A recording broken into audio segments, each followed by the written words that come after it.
بیاین با من آماده شیم واسه حنابندونم. این میکاپیه که شهریور سال 94 واسه حنابندونم انجام دادم. اون سال ما اصلا تصمیم نداشتیم که حنابندون بگیریم، ولی خب دیگه انقدر خانواده اصرار کردن دیگه راضی شدیم که به خاطر اونا یه مراسم حنابندون بگیریم. ببین اون سالا اصلا همچین چیزی مد نبودا، اما چون من خیلی دلم میخواست رفتم یه لباس مشکی واسه حنابندونم خریدم.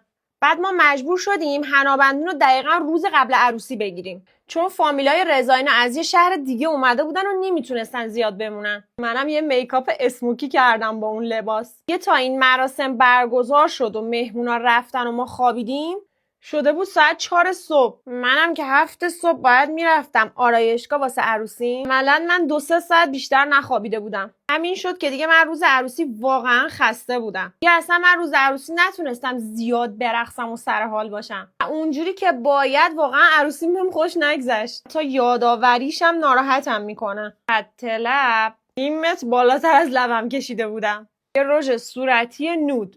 همین دیگه. چطور شدم؟ شبیه میکاپ حنابندونم شد یا چی؟